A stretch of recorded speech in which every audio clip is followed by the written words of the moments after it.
Top quality और consistent performance के लिए सिर्फ सिल्वर पंप नाम याद रखना।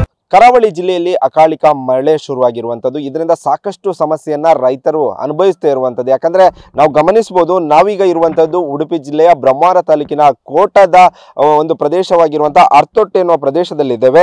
ನಾವು ಗಮನಿಸಬಹುದು, ಸುಮಾರು 3.5 ಎಕರೆಯಲ್ಲಿ ಭೂಮಿಯಲ್ಲಿ ಈಗಾಗಲೇ ಕಲ್ಲಂಗಡಿಯನ್ನು ಬೆಳೆಸಿರುವಂಥದ್ದು ರೈತರು. ಈಗಾಗಲೇ ಸಾಕಷ್ಟು ಸಮಸ್ಯೆ ನಡುವೆ ಕೂಡ ಕಲ್ಲಂಗಡಿಯನ್ನು ಬೆಳೆಸಿದಂಥ ರೈತರಿಗೆ ಕೈಗೆ ಬಂದ ತುತ್ತು ಬಾಯಿಗೆ ಬರಲಿಲ್ಲ ಅಂತಲೇ ಹೇಳ್ಬೋದು. ಯಾಕಂದರೆ ಸಾಕಷ್ಟು ನಿರೀಕ್ಷೆಯಲ್ಲಿದ್ದರು, ಒಳ್ಳೆಯ ಫಲವನ್ನು ಕೂಡ ಕಲ್ಲಂಗಡಿ ಕೊಟ್ಟಿತ್ತು. ಆದರೆ ಕೊನೆಯ ಗಳಿಗೆಯಲ್ಲಿ ಅಕಾಲಿಕವಾಗಿ ಶುರುವಾಗಿದ್ದಂಥ ಮಳೆಯಿಂದಾಗಿ ಈಗ ಸಾಕಷ್ಟು ಸಮಸ್ಯೆಯನ್ನು ರೈತರು ಅನುಭವಿಸ್ತಿರುವಂಥದ್ದು ನಾವು ಚಿತ್ರಣವನ್ನು ಗಮನಿಸ್ಬೋದು. ಅಂದರೆ ತುಂಬಾ ಕೊನೆಯ ಘಟ್ಟದಲ್ಲಿ, ಅಂದರೆ ಒಂದು ಕೈಗೆ ಬಂದ ತುತ್ತು ಬಾಯಿಗೆ ಬರುವ ಹೊತ್ತಿನಲ್ಲಿ ಈ ರೀತಿಯ ಸಮಸ್ಯೆ ಆದರೆ ಮುಂದೇನು ಗತಿ ಎಂಬುದು ಕೂಡ ಈಗ ರೈತರು ಒಂದು ಹೇಳ್ತಿರುವಂಥದ್ದು ನಾವು ಚಿತ್ರಣವನ್ನು ಗಮನಿಸ್ಬೋದು. ಇಲ್ಲಿ ಕಲ್ಲಂಗಡಿಯನ್ನು ಬೆಳೆಸಿದ್ದಾರೆ, ಆದರೆ ಇಷ್ಟು ದೊಡ್ಡ ಕಲ್ಲಂಗಡಿ ಅಂದರೆ ಸುಮಾರು ಒಂದು 4 kg ಆದರೂ ಬರ್ಬೋದು. ಆದರೆ ಇದಕ್ಕೆ ಉತ್ತಮ ಬೆಲೆ ಕೂಡ ಸಿಗುತ್ತೆ. ಆದರೆ ಕೊನೆಯ ಘಟ್ಟದಲ್ಲಿ ಅಕಾಲಿಕ ಮಳೆಯಿಂದಾಗಿ ಈ ರೀತಿಯಾಗಿ ಎಲ್ಲವೂ ಕೂಡ ಕೊಳೆತು ಹೋದ ಸ್ಥಿತಿಯಲ್ಲಿರುವಂಥದ್ದು, ಎಲ್ಲವೂ ಕೂಡ ಕೊಳೆತೆ ಹೋಗಿರುವಂಥದ್ದು. ಅಂದರೆ 3.5 ಎಕರೆಯಲ್ಲಿ ಸುಮಾರು ಒಂದು 3 ಎಕರೆಯಷ್ಟು ಕಲ್ಲಂಗಡಿ ಎಲ್ಲವೂ ಕೂಡ ಕೊಳೆತು ಹೋಗಿರುವಂಥದ್ದು ನಾವು ಚಿತ್ರಣವನ್ನು ಗಮನಿಸ್ತಾ ಹೋಗ್ಬೋದು.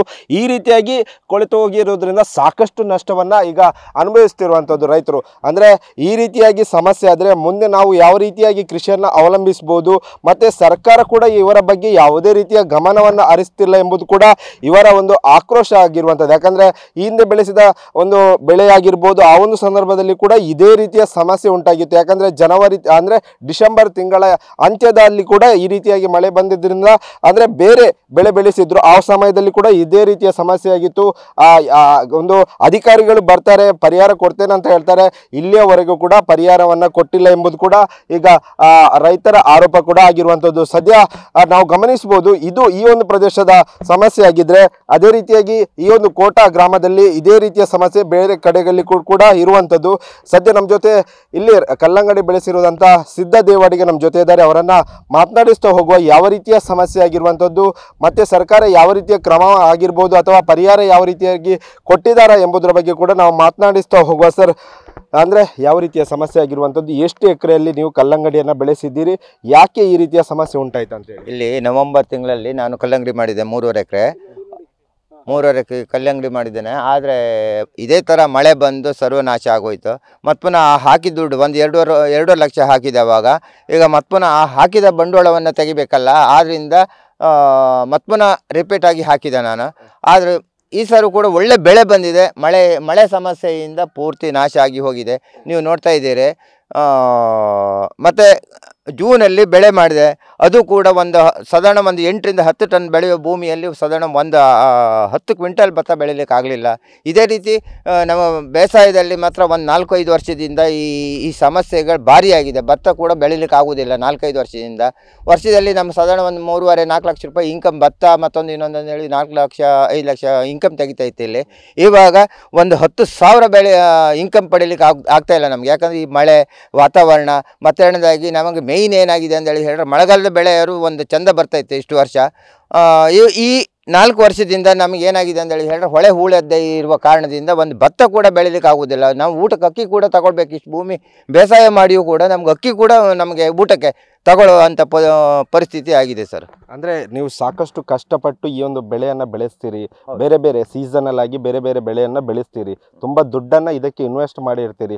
ಆದರೆ ಈ ರೀತಿಯಾಗಿ ಕೊಳೆತು ಹೋದ ಸಂದರ್ಭದಲ್ಲಿ ಅಂದರೆ ಯಾವ ರೀತಿ ನಿಮಗೆ ಸರ್ಕಾರ ಪರಿಹಾರ ಕೊಡುತ್ತಾ? ಸರ್ಕಾರ ಇವತ್ತಿನ ತನಕ 10 ರೂಪಾಯಿ ಅನುದಾನ ನಾವು ಪಡ್ಕೊಂಡಿಲ್ಲ, ನಮ್ಗೆ ಕೊಡಲೂ ಇಲ್ಲ, ನಮ್ಮ ಬಗ್ಗೆ ಗಮನ ಹರಿಸಿದವರು ಇಲ್ಲ. ಸಾಧಾರಣ ವರ್ಷದಲ್ಲಿ 5 ಲಕ್ಷ, ಈಗ 2-3 ವರ್ಷದಿಂದ 5 ಲಕ್ಷ ಲಾಸ್ ಆಗ್ತಾ ಇತ್ತು ನನಗೆ. ಆದರೆ ಅದು ಎಲ್ಲಿಂದ ತರುವುದು ಏನು, ನಮಗೀಗ ಭಾರಿ ಸಮಸ್ಯೆ ಆಗಿಬಿಟ್ಟಿದೆ. ಬದುಕುವುದೇ ಭಾರಿ ಕಷ್ಟದ ಪರಿಸ್ಥಿತಿ ಆಗಿದೆ ರೈತನ ಬದುಕು. ಇದಕ್ಕೆ ಸರ್ಕಾರ ಏನು ನಮ್ಮ ಬಗ್ಗೆ ತಿರುಗಿಯೂ ಕೂಡ ನೋಡುವುದಿಲ್ಲ. ಅಂದರೆ ಈ ರೀತಿಯಾಗಿ ಅಂದರೆ ಲಾಸ್ಟ್ ಮೂಮೆಂಟಲ್ಲಿ ನಮಗೆ ಕೈಗೆ ಬಂದ ತುತ್ತು ಬಾಯಿಗೆ ಬರಲಿಲ್ಲ ಅಂತಲೇ ಹೇಳ್ಬೋದು. ಯಾಕಂದರೆ ಎಲ್ಲವೂ ಕೂಡ ನೀವು ನಿರೀಕ್ಷೆಯನ್ನು ಇಟ್ಕೊಂಡಿದ್ದೀರಿ, ಒಳ್ಳೆಯ ಬೆಳೆ ಬಂದಿದೆ, ಒಳ್ಳೆಯ ಹಣ ಸಿಗ್ಬೋದು, ಒಳ್ಳೆಯ ಲಾಭ ಕೂಡ ಸಿಗ್ಬೋದು ಅಂತ ನಿರೀಕ್ಷೆಯಲ್ಲಿದ್ರಿ. ಈಗ ಕೊನೆಯ ಕ್ಷಣದಲ್ಲಿ ಈ ರೀತಿ ಆದರೆ ಏನು ಅಂತ? ಅಲ್ಲ, ನಮಗೆ ಈ ಬೆಳೆ ಮಾಡೋದ್ರಿಂದ ಸಾಧಾರಣ ಒಂದು 5-6 ಲಕ್ಷ ಇನ್ಕಮ್ ಆಗ್ತಾ ಇತ್ತು. 5-6 ಲಕ್ಷ ಈಗ ನನಗೆ ಕೈಯಿಂದ ಹೋಗ್ತಾ ಇತ್ತು. ಈಗ ಈ 2 ಬೆಳೆಯಿಂದ ನನಗೆ 2 ಬೆಳೆಯಿಂದ ಸಾಮಾನ್ಯವಾಗಿ ಒಂದು 5-4 ಲಕ್ಷ ರೂಪಾಯಿ ಲಾಸ್ ಆಗಿದೆ. ಭತ್ತದ ಬೆಳೆ ಅಂತೂ ಲಾಸೇ ಬಿಡಿ, ಸಾಧಾರಣ ಒಂದು 50-60 ಸಾವಿರ ಖರ್ಚಾಗಿರ್ಬೋದು ಅದಕ್ಕೆ, ಅದು ಲಾಸ್ ಆಯಿತು. ಇದು ಸಾಧಾರಣ ಒಂದು 4-5 ಲಕ್ಷ ರೂಪಾಯಿ ತನಕ ನಾನು ಬಂಡವಾಳ ಹಾಕಿದ್ದೇನೆ. ನನ್ನ ಕೆಲಸ ಬಿಟ್ಟು ಒಂದು 3 ತಿಂಗಳು 4 ತಿಂಗಳು ಕೆಲಸ ಬಿಟ್ಕೊಂಡು ಇದ್ರ ಜೊತೆಯಲ್ಲೇ ಇದ್ದು ನನಗೆ ಆ ಲಾಸನ್ನು ತುಂಬುವುದೇ ಭಾರಿ ಕಷ್ಟದ ಬದುಕಾಗಿದೆ ಇವಾಗ. ಇದಿಷ್ಟು ರೈತರಾಗಿರುವಂತಹ ಸಿದ್ಧ ದೇವಾಡಿಗ ಅವರ ಮಾತಾಗಿರುವಂಥದ್ದು. ಏನಂದ್ರೆ ಸಾಕಷ್ಟು ಇನ್ವೆಸ್ಟನ್ನು ಈ ಒಂದು ಬೆಳೆಗೆ ಮಾಡಿದ್ದೇನೆ. ಈ ಹಿಂದೆ ಕೂಡ ಕಲ್ಲಂಗಡಿ ಬೆಳೆಸುವಾಗ ಸಾಕಷ್ಟು ನಿರೀಕ್ಷೆಯಲ್ಲಿ ಇತ್ತು, ಆದರೆ ಇವಾಗ ಕೂಡ ಅದೇ ನಿರೀಕ್ಷೆಯಲ್ಲಿ ನಾವು ಕಲ್ಲಂಗಡಿಯನ್ನು ಬೆಳೆಸಿದ್ದೆ. ಆದರೆ ಕೊನೆಯ ಕ್ಷಣದಲ್ಲಿ ಈ ರೀತಿಯಾಗಿ ಅಕಾಲಿಕ ಮಳೆಯಿಂದಾಗಿ ಸಾಕಷ್ಟು ಸಮಸ್ಯೆಯನ್ನು ಎದುರಿಸ್ತಿರುವಂಥದ್ದು.